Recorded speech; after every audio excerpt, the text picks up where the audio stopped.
त्यामुळे हे जे आहे नाना, हे कुठंतरी लोकशाहीमध्ये आपण लक्षात ठेवलं पाहिजे.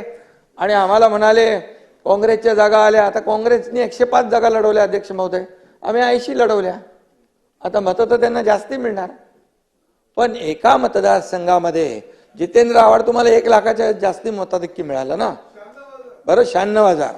आता मला 1.25 लाखाचं मताधिक्य मिळालं. प्रताप सरनाईकांना पण लाखाच्या वरती मिळालं.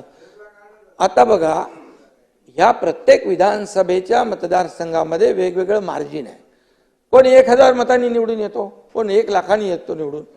तुम्ही ह्याचं कसं 208 नी येतो, 208 नी येतो, 208.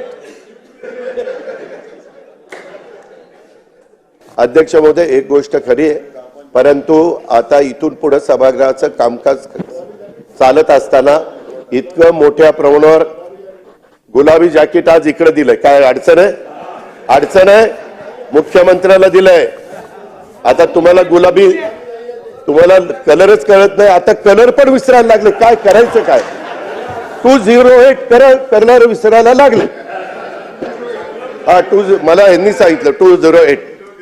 त्याच्यामुळे अध्यक्ष महोदय, आम्ही कुठली जॅकेट घालायची, काय घालायची ते आमचं आम्ही घालू ना. तुम्हाला आता नंबर द्यावा लागेल यांना, उपमुख्यमंत्र्यांना. 1 नंबरचा उपमुख्यमंत्री आणि 2 नंबरचा उपमुख्यमंत्री असे नंबर द्यावा लागेल. तुम्ही 2 उपमुख्यमंत्री बोला म्हटलं तर दोघे उभे होऊन जातील. त्याला नंबर द्यावा लागेल भविष्यात.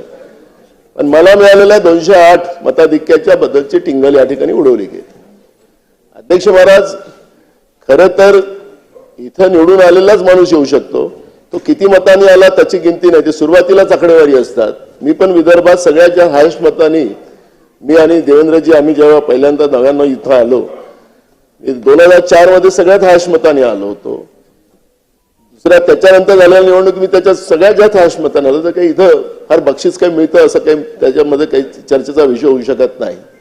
लोकांनी मतदान केलेलं आहे आणि त्या मतदानाच्या आधारावरच या सभागृहात मी आलेलो आणि म्हणून त्याबद्दलची टिंगल या ठिकाणी केली जाते. अध्यक्ष महोदय, त्यानिमित्तानं जनतेच्या मताधिक्यावरच या ठिकाणी हास्यकरण करायचं असेल अध्यक्ष महाराज तर हे काही बरोबर नाही. आणि म्हणून मी अध्यक्ष महाराज या ठिकाणी एवढंच सांगेन की एक गोष्ट लक्षात ठेवली पाहिजे. जसं माधववाडीचा उल्लेख आपण केला सन्माननीय दोन्ही उपमुख्यमंत्र्यांनी, आखरी मतदानाचा अधिकार आपण त्याला मतदाता राजा म्हणतो, तो दान करतो म्हणून त्याला राजा म्हणतो.